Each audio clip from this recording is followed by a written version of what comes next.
Eu queria que você abrisse comigo em Romanos, carta de Paulo aos Romanos,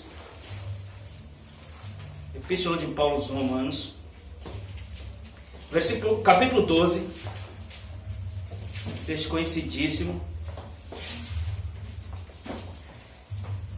Eu e a Marcela, nós estamos sempre orando por vocês, orando por essa direção que Deus nos deu, procurando entender mais sobre isso, procurando receber direção de como ser mais útil, de como ser mais efetivo, né? Acho que útil é a melhor palavra. E foi quando Deus trouxe aquela série de mensagens sobre destruindo fortalezas, e o Senhor falou com a gente, não existe, e a gente vai ver isso hoje na palavra, não existe como viver as coisas de Deus, embora Ele já tenha provisionado, embora Ele já tenha dado para nós, se a gente não passar por um processo intencional de renovação da mente, que é o que religiosamente a gente chama de conversão. Desde que a gente é criança, fala, fulano se converteu. Ninguém se converteu, amados. Ninguém se converte num dia. Quando a pessoa diz, fulano se converteu, ele está querendo dizer, fulano recebeu Jesus. Glória a Deus. Isso é uma bênção. Mas a conversão é um processo. Amém. A conversão é um processo. O que é conversão? É mudança de direção. E eu não estou falando sobre aquela perspectiva religiosa que logo na cabeça das pessoas vem aquela lista de erro, de pecado, de coisa que a gente fazia e agora tem que largar, deixar de fazer. Não, essas coisas, amados, elas vão sair da vida de qualquer pessoa que depois de ter recebido Jesus entrar num processo de conversão. Aí você vai entender hoje o que é isso. Amém? Isso é só uma continuidade das nossas outras mensagens. Romanos capítulo 12, versículo 2 diz assim: não se amoldem ao padrão deste mundo. Então o mundo tem um padrão. Mundo aqui, a palavra não é cosmos, é século, é sistema. Não é necessariamente o planeta. Tanto que tem palavras que usam a palavra... Perdão. Tem versões que usam a palavra século, não tem? Não vos conformeis com esse século. A palavra é a palavra que deriva a palavra secularidade. Já vemos fazer a minha vida secular, minha vida espiritual, minha vida secular. Quando a gente particiona assim a vida, está falando sobre aquilo que é o sistema. Quando ele diz, não se amoldem ao padrão deste mundo, não se amoldem ao padrão do sistema, é porque o sistema tem um padrão, e não só existe um padrão, mas esse padrão ele se impõe, nos forçando a nos moldar a ele. Aí o texto diz, não se amoldem ao padrão desse mundo, mas transformem-se pela renovação da sua mente. Aí disse, nós estávamos conversando e Deus tratou conosco. Precisamos ministrar e ministrar e ministrar e ministrar sobre renovação da mente. Que é o que? Conversão. Aí o texto diz, transformai-vos pela renovação da vossa mente para que sejam capazes de experimentar. Antes de orar, deixa eu lhe dizer uma coisa. Uma das coisas mais frustrantes, vou dizer de novo, uma das coisas mais frustrantes no ambiente dito religioso, no ambiente cristão, é a falta de experiência. É você ficar, me permite essa expressão porque agora não veio outra, ficar nas beiradas, sabe? Nas margens. É você ficar, como a Marcela usou aqui a expressão, como espectador. E eu não estou falando sobre culto apenas, amados, porque culto é um tempo onde a gente se reúne de forma intencional, proposital, para recarregar as baterias, para desenvolver comunhão uns com os outros e para aprender a cultuar, a adorar o Senhor, porque é coisa que a gente não faz em casa muitas vezes. Então eu não estou falando só sobre culto, mas eu estou falando sobre você experimentar, experienciar as coisas que Deus tem. E às vezes a gente fica nessa condição, como água nas costas de um pato, bate e não penetra. Né? Como aquela coisa que nunca se aprofunda. E isso não tem a ver com fulano é ruim, fulano é bom, é porque é endemoniado, é porque não é crente, é porque não.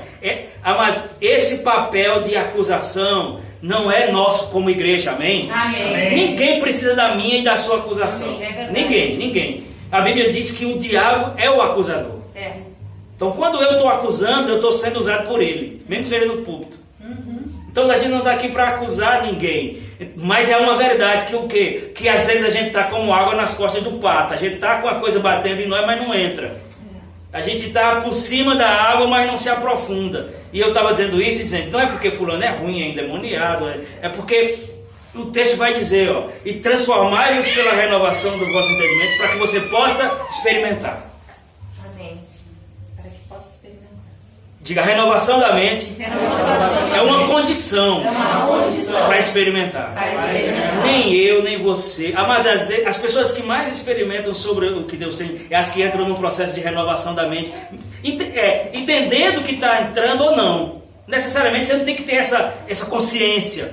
Mas você vai ver pessoas assim, ó, elas entram no reino, no corpo de Cristo, pelo novo nascimento, e elas começam a ler essas coisas, começam a ouvir essas coisas, e elas começam a dizer, isso é sobre mim, isso tem a ver comigo, e elas começam a se alinhar, a se moldar aquilo. Isso é um processo de renovação da mente, porque a renovação da mente nada mais é do que você tirar intencionalmente, de propósito, as coisas antigas e acessar, aderir às coisas novas. E essas coisas novas não é qualquer coisa nova, é o que a Bíblia diz. Amém. Estão comigo? Amém. Não se molde ao padrão deste mundo, mas transformai-vos pela renovação da vossa mente, para que sejam capazes de experimentar. O contrário é verdadeiro. Se não houver renovação da mente, pode haver boa vontade, pode haver um bom coração. Quantas pessoas na igreja, amada, a gente conhece, que eu estou nisso há muito tempo, graças a Deus. Eu conheço pessoas na igreja que são muito melhores do que eu, muito melhores do que você, e tem um coração que a gente diz, como a gente disse, que não cabe.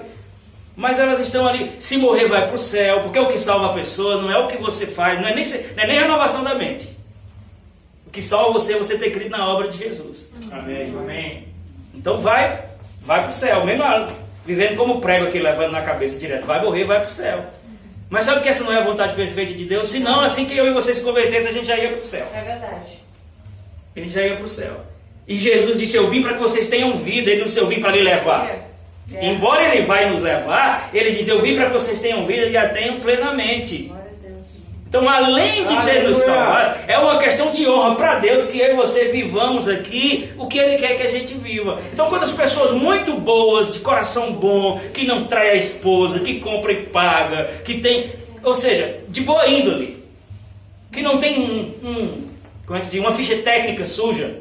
Mas quando você vai olhar para a vida dela, ela não está usufruindo do que a Bíblia diz. Por quê? Porque não é ser bonzinho que faz você usufruir essas coisas. É você entender o que a Bíblia diz e logo se submetendo. A palavra que eu não acolho, ela não me beneficia. É bem isso.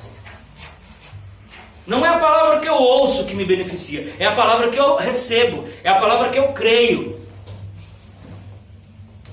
E eu quero declarar por fé que não vai ter nenhum pato nessa noite. Amém. E a água não céu. penetre as suas penas. Primeiro, porque você não é pato, você é ovelha. Amém? Glória a Deus. Pai, em nome de Jesus, obrigado por essa introdução. Obrigado por aquilo que o Senhor quer tratar conosco. Eu te peço que me dê habilidade para fazer isso de forma rápida, Senhor, sem me estender demais, mas me dê, Pai, a capacidade de falar o que está no seu coração. Eu quero descansar na certeza de que eu sou apenas um instrumento, eu sou apenas um canal. Eu não posso mudar a vida de ninguém, Pai. Eu não posso transformar essa palavra numa palavra viva, mas o Senhor pode. O Senhor pode envolver cada palavra minha na unção do seu Espírito. O Senhor pode fazer cair as escamas, transformar cada palavra em algo pessoal, personalizado, de forma que não fique de fora ninguém. E, Pai, todo engano, como já foi dito, nós repreendemos em nome de Jesus. Declaramos a abertura dos olhos do entendimento, Pai, e o estabelecimento da sua vontade. Eu mesmo me coloco debaixo da unção dessa palavra. Eu me coloco debaixo da unção do seu Espírito. Eu me submeto àquilo que o Senhor quer falar hoje à noite, Pai. Em nome de Jesus e para a sua glória. Se você crê, diga amém. Amém. Glória a Deus. Aleluia. Aleluia. Quantos concordam, amados, que existe uma diferença entre conhecer e experimentar? Eu posso conhecer alguém ou alguma coisa só de ouvir falar. E a pessoa perguntar assim, você conhece tal coisa? Conheço. Você conhece Paris? Eu vou dizer, conheço, né? Aquele lugar onde tem o rio Sena e tem a Torre Eiffel. A pessoa esse lugar já teve lá? Eu digo, não. Estou até com vontade de ir em Paris, como no ano passado. No ano passado você foi em Paris? Não, no ano passado tive vontade também.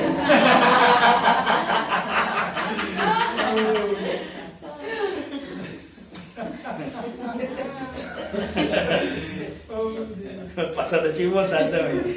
Entendeu, mas eu posso falar sobre algo que dá a entender que eu conheço aquilo. É um nível de conhecimento. Agora, o nível de conhecimento que Deus quer que eu e você tenhamos não é o nível de conhecimento que você pode pontuar sobre alguma coisa, porque você pode dizer, Deus é bom. Você pode dizer, Deus quer a minha cura. Você pode dizer, Deus tem provisão para mim. Deus pode me libertar. Deus quer libertar de vícios. Sim ou não? Sim. Aí a pessoa vai dizer, e você já foi livre? A pessoa vai dizer para mim, e você já foi em Paris? Já subiu na Torre Eiffel? Eu digo, nunca vi, a não ser pela televisão. É bem isso. E a pessoa, e você chega para a pessoa e fala, Jesus é assim, é assado, ele fez isso, fez aquilo. E a pessoa vai dizer, e aí, na sua vida? Ei, Aí você vai dizer, na minha vida parece que é água nas costas de um pato. misericórdia.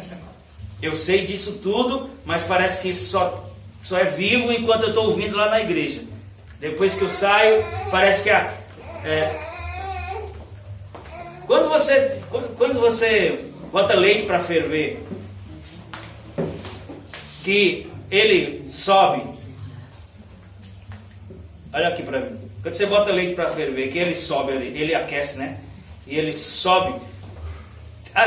Às vezes até transborda, né? É. Mas quando passa aquilo, ele baixa. O que é que isso tem a ver com as coisas que eu estou dizendo? Aquilo, quando você olha a coisa ali, parece que aquilo tudo é leite. Mas aquilo era só a euforia do momento. Depois que as coisas baixam, o leite voltou. Você diz, aquilo tudo não era leite, não, era espuma, era por causa do calor, era uma reação. E não existe nada errado sobre reação. Mas nós não vivemos de reação. É. Eu quero que você cole o seu espírito ao meu, para a gente trazer uma mensagem aqui dentro disso, para você entender. Porque, amados, o que é vivo para mim e para você, e o que alimenta a minha e a sua vida, é a palavra. Amém. Eu posso discorrer sobre qualquer assunto, mas ou eu boto base na palavra, ou então aquilo vai ser apenas uma palestra, uma boa explanação, e isso não liberta. Agora a palavra é o martelo que esmiuça a penha, ela quebra a dureza, quebra a pedra. Amém. E não sei se você entendeu a introdução que eu quis fazer, amados. O que Deus tem tratado conosco de forma específica é que a gente tem que sair desse lugar de inatividade, a gente tem que sair desse lugar de passividade, da superfície da vida religiosa, para entrar na experiência daquilo que Deus tem, porque o que Deus fez em Cristo para nós é valioso demais, foi pago um preço caro demais para a gente usar isso só no tempinho que a gente está aqui em 2 horas de culto, louco para ir embora, pedindo a Deus para acabar. Misericórdia. A Bíblia diz sobre a antiga aliança. Você sabe, a Bíblia é Novo Testamento, Velho Testamento, Novo Testamento, antiga aliança, nova aliança. Você sabe disso, né? Pelo menos esse detalhe você sabe. Amém.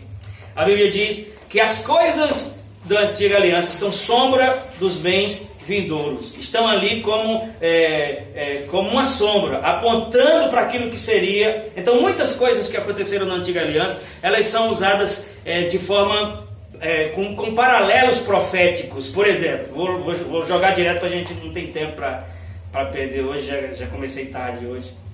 Por exemplo, Israel, escravo do Egito, escravo de Faraó, tipifica eu e você, escravo do pecado, escravo de uma condição. Você vai ver que o povo de Deus, que era o povo de Israel, estava na sua terra, e houve uma grande fome em todo mundo, só tinha comida no Egito. Vou ser bem rápido, porque não é o centro da minha mensagem. E também você já deve saber disso. Só tinha comida no Egito, era na época de José que governava o Egito. Então 70 pessoas do povo de Deus saíram de Canaã e desceu para o Egito ali, os irmãos de José, que ali foi reconhecido, você já deve ter lido na Bíblia, já deve ter visto um filme. Né? Primeiro José reconheceu seus irmãos, os irmãos não reconheceram ele, mas enfim, a partir daquele encontro ali, o povo de Deus, que era o povo de Israel, ficou escravo do Egito, escravo de Faraó no Egito. Eles foram para serem socorridos por causa de fome, ou seja, estavam livres e se colocaram debaixo de escravidão. Essa escravidão durou 430 anos. Durou 430 anos. E fazendo o paralelo profético, amados, Deus, quando Ele fez o primeiro homem, Adão, ele era a imagem e semelhança de Deus, ele era igual a Deus, vivo no Espírito. Você está comigo? E Amém. Ganhando tempo aqui, ele decaiu da posição, como eu já disse, aquela condição de separação. atribuiu a todo mundo que veio depois de Adão a condição de quê? De separado de Deus. O texto diz assim, ó. O texto diz, Romanos 5,12: portanto, assim como por um só homem entrou o pecado no mundo, e pelo pecado a morte, assim também a morte passou a todos os homens, porquanto todos pecaram. Perceba que ele fala, todos pecaram, mesmo sem estar fazendo referência à atitude de algum indivíduo. Ele está dizendo que essa condição de todos pecaram foi um legado, foi uma herança por causa do que Adão fez. Você está comigo? Então, amém. O homem foi colocado debaixo da escravidão de Satanás. Que homem? A humanidade. A humanidade. E, amados, do ponto que o homem se colocou debaixo da escravidão de Satanás, até o dia que ele ouviu falar sobre Jesus, até o dia que Jesus provisionou salvação, e agora a gente pode contextualizar, a gente pode trazer para o nosso tempo. Qual foi a idade que você ouviu falar sobre Jesus? Qual foi o tempo que você se converteu? Mesmo depois que você recebeu Jesus, que tipo de mensagem você ouviu? Nesse intervalo, mas de sujeição, nesse intervalo onde a gente estava debaixo do pecado, debaixo da influência das trevas, coisas se formaram na nossa vida, sem a nossa escolha, produto do século. Lembra que eu falei aqui que o mundo tem um padrão e quer impor isso a nós? Trouxe impressões, imposições, rótulos a nós, que agora nós entramos pela porta da salvação. Pode ficar ligado aqui, é só uma criança chorando. Amém? Passamos pela porta da salvação, temos um monte de verdades, a Bíblia diz, em todas as suas promessas temos dele o sim e também o amém, que são favoráveis a nós. Mas quando essas coisas chegam, elas não encontram Maristela, a vizinha Marisa, a Priscila, vazio, só esperando essas coisas chegar. Não, quando essas verdades chegam, elas encontram todo o lixo, porque, fica comigo, ó. A Bíblia diz que nós somos um ser trino, nós somos um espírito, temos uma alma e habitamos no corpo. Quando Adão pecou, o que aconteceu? O homem morreu espiritualmente. Ele ainda tinha um espírito, só que não era mais um espírito vivo, era um espírito separado de Deus, era um espírito caído. O princípio da salvação, o princípio do novo nascimento, aquilo que Jesus disse para Nicodemos, necessário vos é nascer de novo, é um milagre que acontece no espírito humano. Estão comigo? Amém. A Bíblia diz que o espírito humano é recriado a ponto de Jesus chamar de novo nascimento. Jesus disse para Nicodemos, necessário vos é nascer de novo. Eduardo veio aqui no dia que a gente ministrou para ele. Só que, Eduardo, você, eu, todas essas pessoas aqui que um dia ouviu essa mensagem, entendeu sobre o novo nascimento, aconteceu um milagre, que foi o espírito humano ter sido recriado. A luz do espírito que estava apagada foi acesa, de forma que a Bíblia diz, o espírito está pronto. Nosso espírito agora está inclinado às coisas de Deus. Ele deseja as coisas de Deus. Amém. Só que, glória a Deus, como eu disse anteriormente, nós somos um ser trino. Nós não somos só espírito. Se nós fôssemos só espírito, estava tudo alinhado. Tudo estava certo. No âmbito da nossa mente, principalmente, e no âmbito do nosso corpo, as coisas não mudaram. E elas não mudam imediatamente. Por mais que eu e você sejamos atraídos por essa mensagem da bondade, do amor de Deus, da redenção, tudo isso é bom demais, mas isso não promove mudança aqui.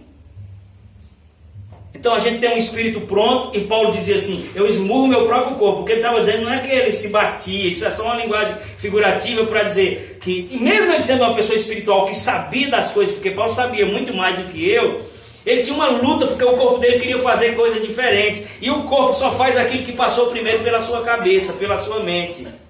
Aí tudo isso, amados, é para a gente entender o que esse mesmo Paulo diz em Romanos 12. Transformai-vos pela renovação do vosso entendimento, para que você possa experimentar. Pronto, vamos falar de Jesus. As pessoas mistificam Jesus, espiritualizam demais, quase quer botar Jesus dentro da igreja evangélica. Quando Jesus começou a pregar, Eduardo, a mensagem de Jesus era o quê? Arrependei-vos. Sim ou não? Sim. Só que eu e você já aprendemos, já caímos de paraquedas em cima do conceito de arrependimento. Nosso conceito de arrependimento é isso, ó. Fulano fez errado e tem que corrigir aquilo. Chegando para alguém dizendo, eu me arrependo, não quero mais fazer. Conceito nosso de arrependimento. Agora, etimologicamente, olha, pastor, e as suas palavras, o que é isso? O significado, a raiz da palavra, a etimologia da palavra. A palavra que Jesus usava era metanoia. A palavra que Jesus usava não era um termo religioso. Era um termo psicológico. E eu não estou aqui querendo humanizar a mensagem. Sim. Eu estou aqui dizendo que a igreja tem sido roubada porque não entendeu que todas as coisas vão passar por aqui, ó. É verdade. O que Jesus estava dizendo é, mude a mentalidade.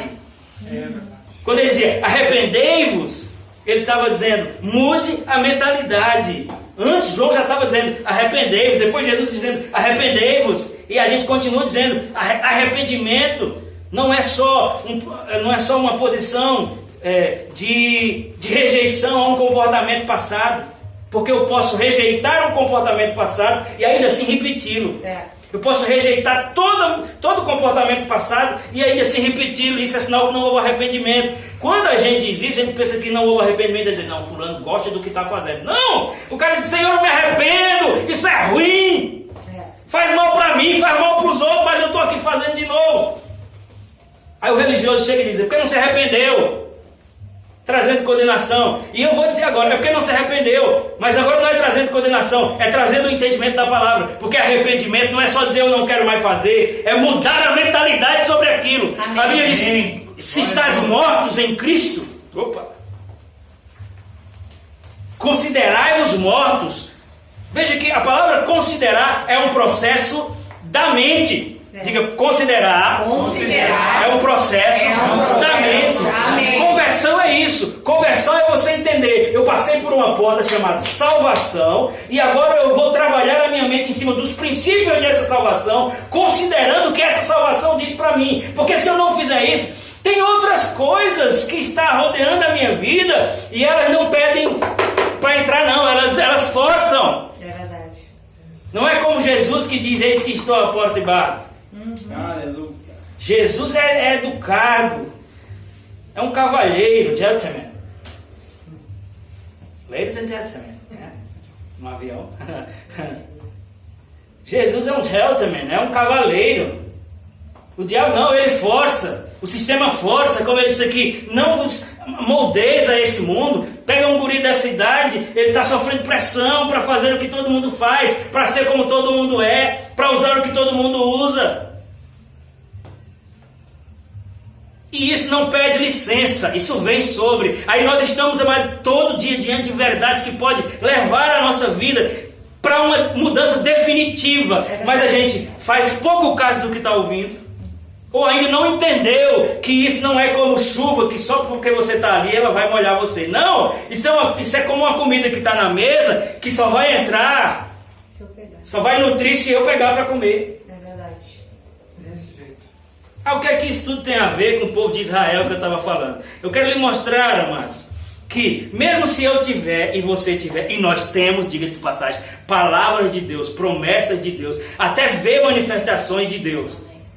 Até ver, mesmo que essas coisas todas estejam em operação, se eu não decidir transformar a minha mente pela palavra, eu vou ficar vendo essas coisas e não vou entrar naquilo que Deus tem. Olha aqui, ó, Números capítulo 13, está falando sobre o povo sair. Não era sair do Egito, aqui eles já tinham saído, era o povo possuir a terra. Ó, veja que aqui Deus já tinha provisionado o livramento, já tinha tirado. Então é como eu e você.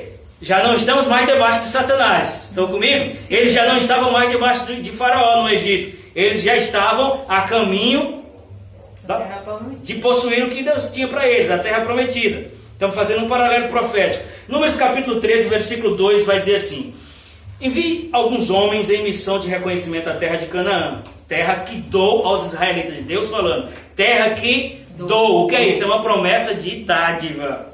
Quando Deus diz assim, vá que eu lhe dou tal coisa, é porque ele tem intenção de dar, não é como político que diz para querer seu voto, não.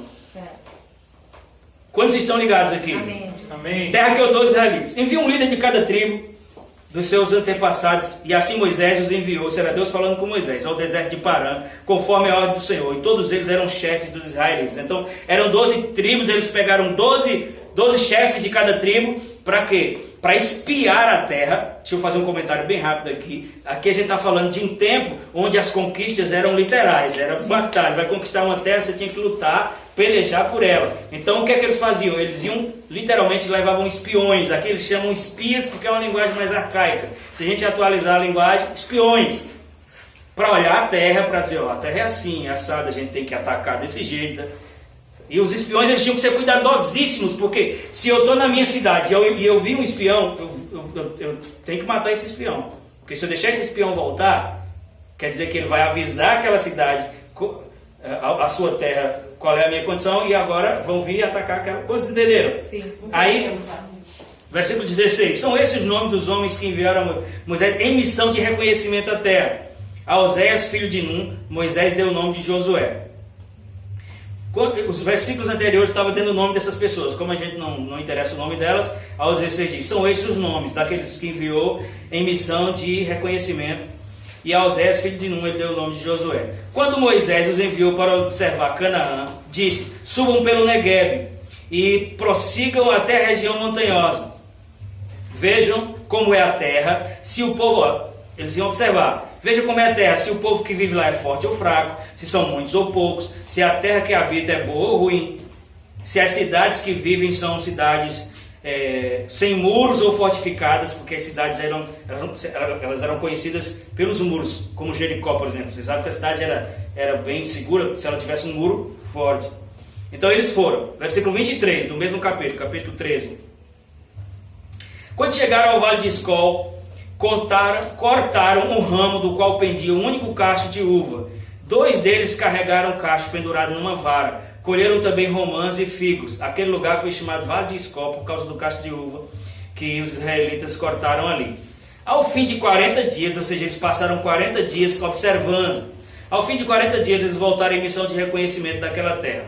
Eles então retornaram a Moisés e a Arão e a toda a comunidade de Israel em Cádiz, no deserto de Parã, onde prestaram um relatório a toda a comunidade de Israel e lhe mostraram os frutos da terra. Estão comigo ainda? Quando a gente está lendo, as pessoas tendem a ficar distraídas quando a gente está lendo, mas fica ligado aqui. Eles foram espiar a terra. Deus já tinha dito, uma terra boa, terra que mana leite e mel. Diz que os frutos eram tão grandes que 2 pessoas cortou um cacho de uva para carregar numa vara assim. Eu não sei se era muita uva num cacho ou se era um zuvão grande. Eu sei que o texto diz que era 2 pessoas para segurar um cacho de uva. Aí quando eles chegam aqui, ou seja, a terra era tão boa quanto Deus tinha dito. Amém. Extremamente fértil.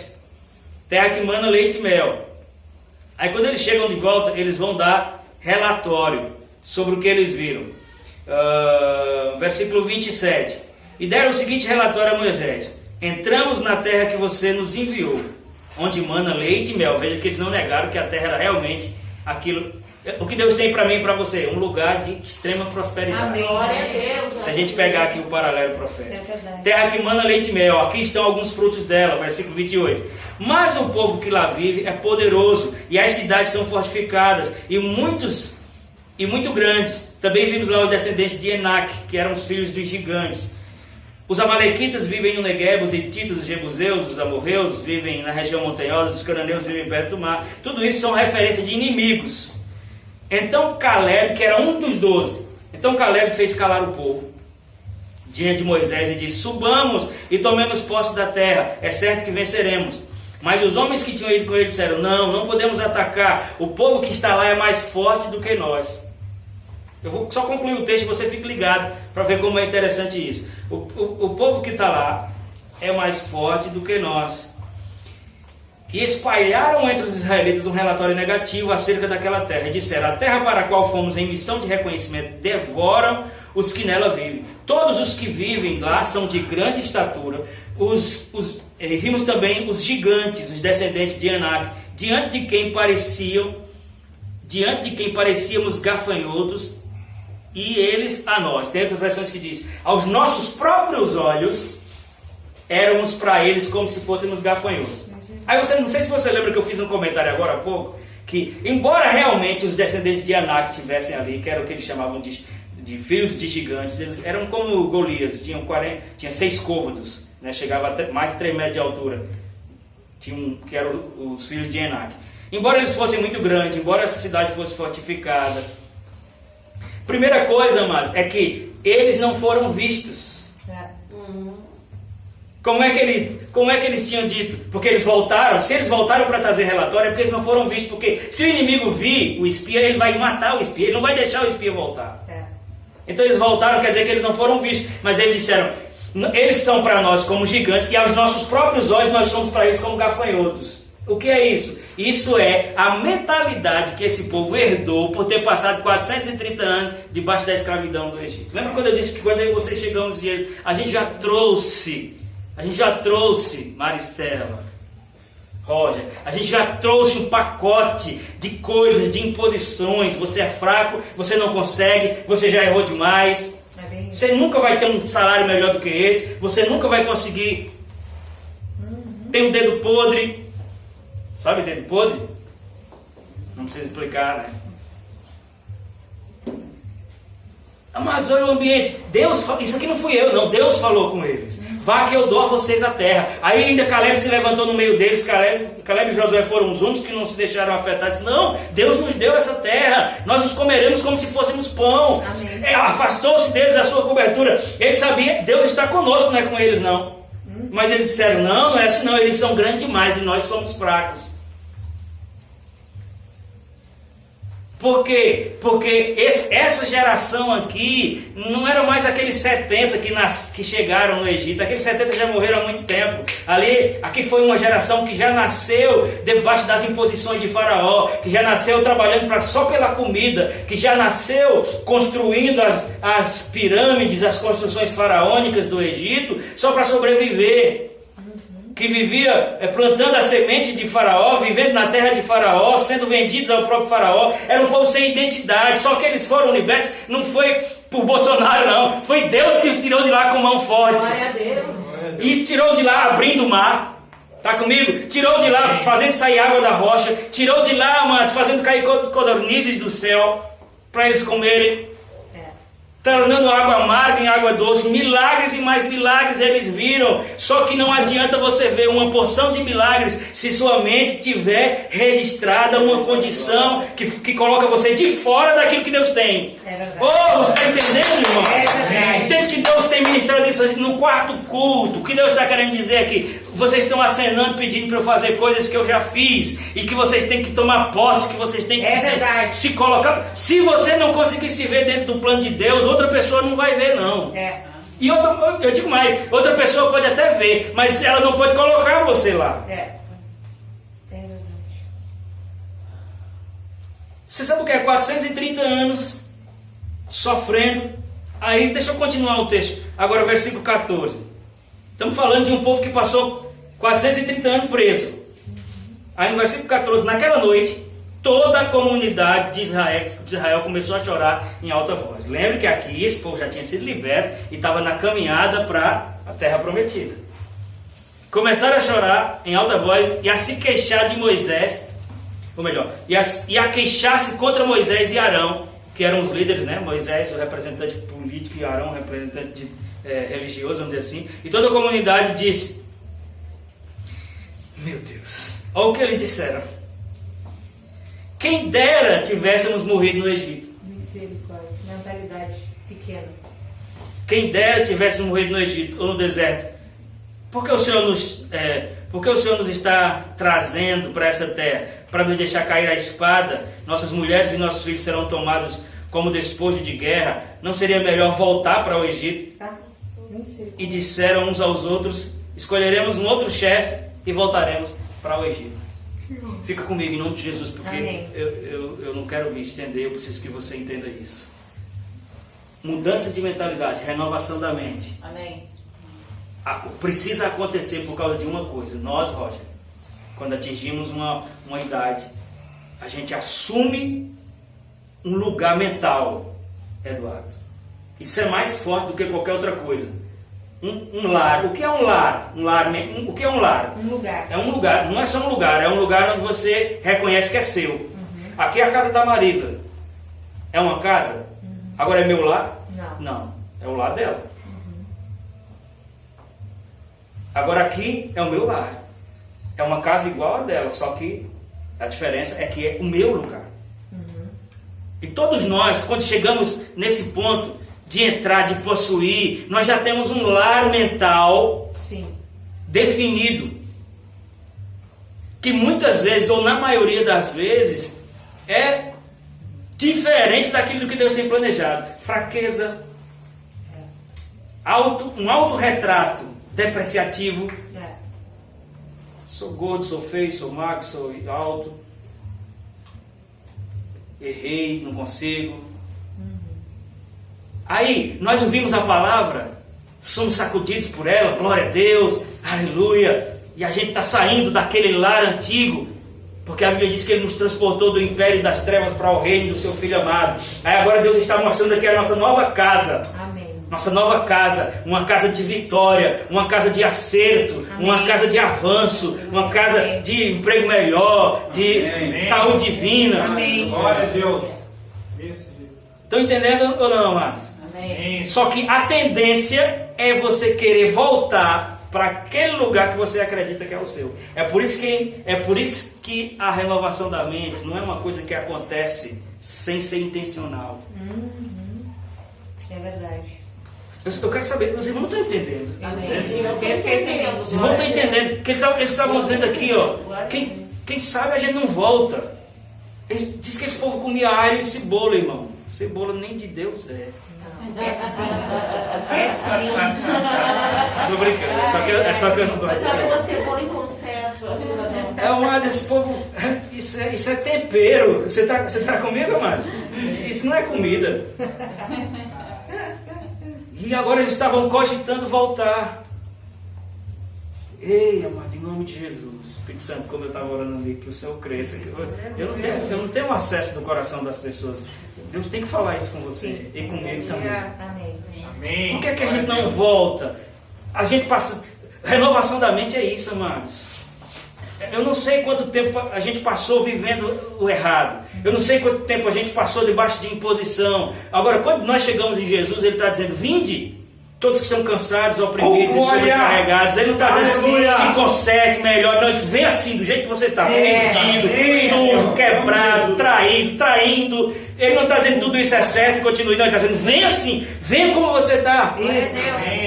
Aí ele diz: eu vos aliviarei. Amém, Senhor. Por que você acha que tem todos esses recursos? É porque Deus sabia que a gente ia vir cheio de coisa. E a Bíblia diz: pela vossa perseverança ganhareis a vossa alma. E a alma é psique, a alma é mente. Porque nós sabemos que salvação não é por minha perseverança, nem pelo meu esforço, porque a Bíblia diz: pela graça sois salvos, isso não vem de vós, é dom de Deus, não por vós, para que ninguém se glorie. Agora, o que a Bíblia diz que o Evangelho é tomado por esforço, e aquele que se esforça se apodera dele. Esse esforço, mas não é para você jejuar 200 dias, né? É para você tirar o antigo e deixar entrar o novo. É você aceitar o que Deus disse para você. E isso eu não posso fazer por você, nem você pode fazer por mim, por mais que a gente ame um ao outro. É verdade. E não é justo, a expressão é essa, amados. Muitas vezes a gente se comporta como se estivesse botando Jesus na cruz de novo. Misericórdia, é verdade. O perigo de uma mente não renovada é você estar no trilho do avanço e permitir que uma coisa, porque aconteceu isso, deram um relatório, vamos voltar. Não vou mais na igreja. Não vou mais na igreja. Aconteceu uma coisa que não esperava. Então, em nome de Jesus. Pare. Oh, glória. Tem que ser intencional, amados. Eu vou dizer de novo para ninguém achar. Isso aqui não tem a ver com acusação. É uma coisa que naturalmente você vai ser atraído, porque você passou tempo entendendo: ali sou eu, ali é o meu lugar, ali é a minha casa. Deus está tirando, porque aquilo era um lugar que você reconhecia que era seu, mas era um lugar de prisão, era um lugar que você reconhecia que era seu, mas era um lugar de imposição, de dor, de sofrimento. Aí tem um monte de coisas aqui que Jesus disse: olha, eu levei por você, eu sofri por você, medo ele levou, dor ele levou, por mim também, por você também. Glória. E ele está dizendo: olha, na prateleira da fé, isso é só uma linguagem figurativa, já está lá. Sim. Oh, glória. Bendito Deus e Pai de nosso Senhor Jesus Cristo, Efésios 1:3, que já nos abençoou com toda sorte de bênção. Aleluia.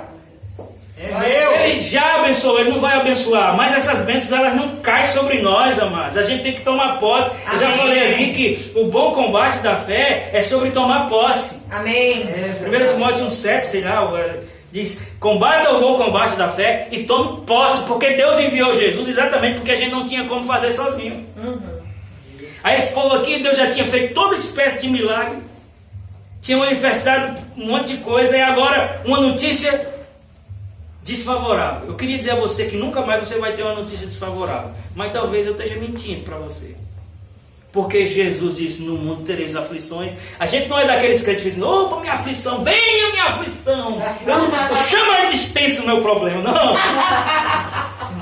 Isso não, a gente nem crê nisso. Mas nós sabemos que o simples fato de eu e você ser cristão, o inferno, o sistema, faz oposição a nós. E o próprio Jesus disse que o mundo, que o dia mau vai bater a porta. Coisas ruins podem acontecer. Mas ele não disse que nenhuma delas vai nos sucumbir. Amém. Ele disse que quando você passar pelo fogo, ele não vai te queimar. Sabe que às vezes, receba isso, às vezes Deus não vai lhe livrar da coisa, mas Ele vai lhe livrar na coisa. Isso mesmo. Ele não vai lhe livrar do evento, mas Ele lhe livra no evento. Amém. Porque Ele Glória disse, a quando Deus. passares pelo fogo, Senhor, eu queria que o Senhor me livrasse do fogo, então eu quero morrer, porque era para você ter me livrado. Não, mas eu disse a você que se eu não lhe livrar do fogo, eu lhe livro no fogo. Porque o que é melhor, amados? A Sadraque, Mesaque e Abednego estavam dentro do fogo. O fogo queimou as cordas. E disse que não queimou nem os cabelos. Nem cheiro. Você já queimou os cabelos da mão assim, Sim. na boca do fogo? Sim. Fica com cheiro Horrível. de chifre queimado, né? Parece que queimaram o cão do demônio ali, né?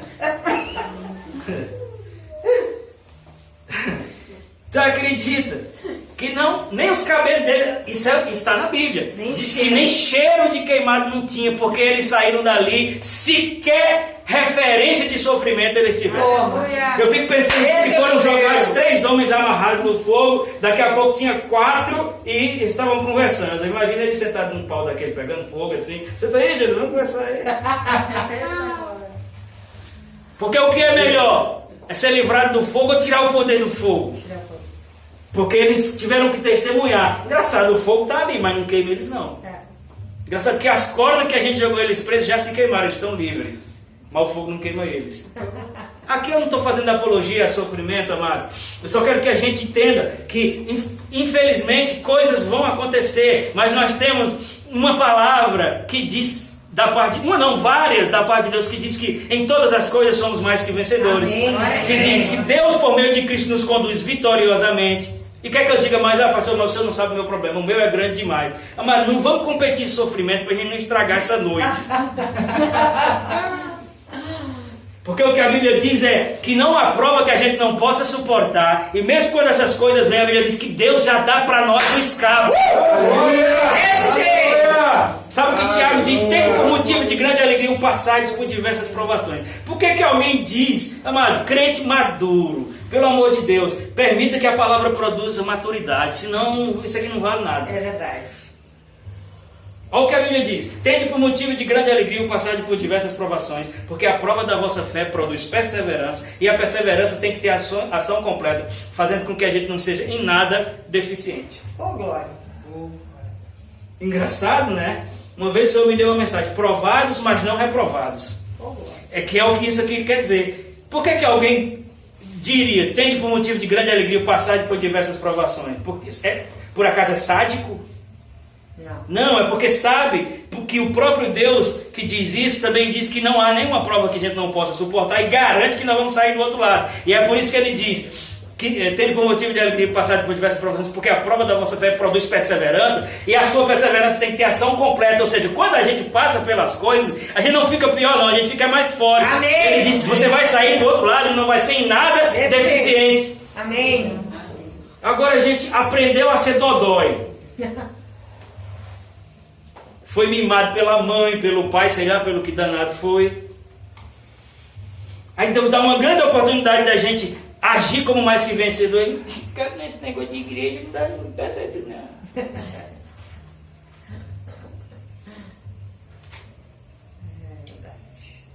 Sabe, mas eu não tenho tempo. Eu tenho todos os textos aqui, mas geralmente o tempo me furta. Eu ia mostrar para você, Números a partir do versículo 14, a recompensa de uma mente não renovada. Esse povo estava debaixo de promessa, eles viram imensos milagres, eles não entraram. É verdade. Não entraram. Você acredita que eles não entraram? De 20 anos para cima, só 2 pessoas entraram daquela geração de mais de 2 milhões de pessoas que saíram do Egito. Josué e Caleb. Esses 40 anos, que era uma viagem de 11 dias. Fizeram uma viagem de 11 dias. Com 2 anos eles chegaram aqui, ó.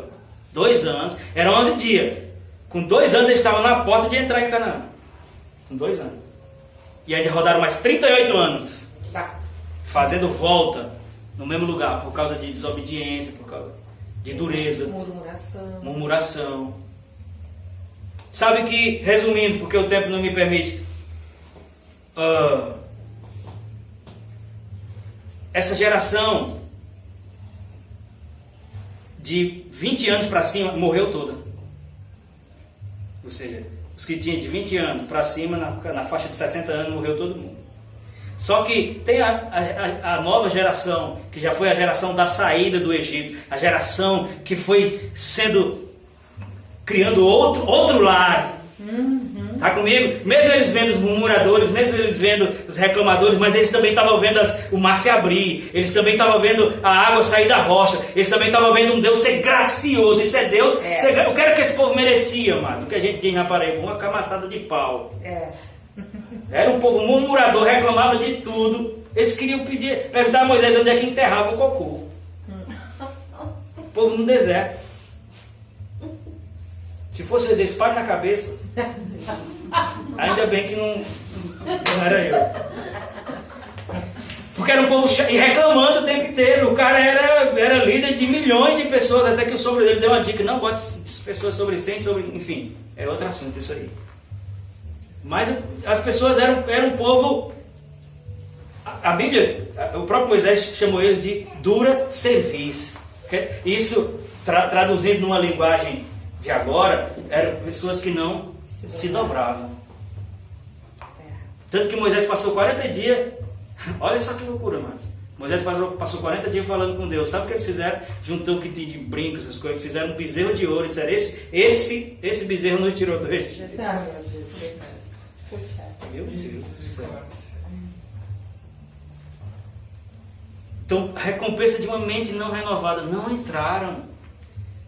Agora, essa nova geração que cresceu construindo um outro lar, um outro lugar mental. Quando eles chegaram lá no limiar da terra, eles entraram e possuíram. Era outra geração. Era a geração que agora estava sob o governo de Josué e de Caleb. Josué capítulo 1, versículo 13 diz: lembre-se da ordem de Moisés, servo do Senhor, que Moisés deu a vocês, quando o Senhor Deus lhe prometeu descanso e dar-lhes a terra. As suas mulheres, os seus filhos e os seus rebanhos poderão ficar na terra que Moisés lhe deu a leste do Jordão. Mas todos os homens de guerra, preparados para lutar, atravessarão a frente dos seus irmãos israelitas. Vocês os ajudarão, até que o Senhor conceda um lugar de descanso. O seu Deus lhe dá. Depois disso, vocês poderão voltar e ocupar a sua própria terra que Moisés, servo do Senhor, lhes deu a leste do Jordão, na direção do nascer do sol. Versículo 16. Então eles responderam a Josué: tudo que vocês nos ordenar, faremos.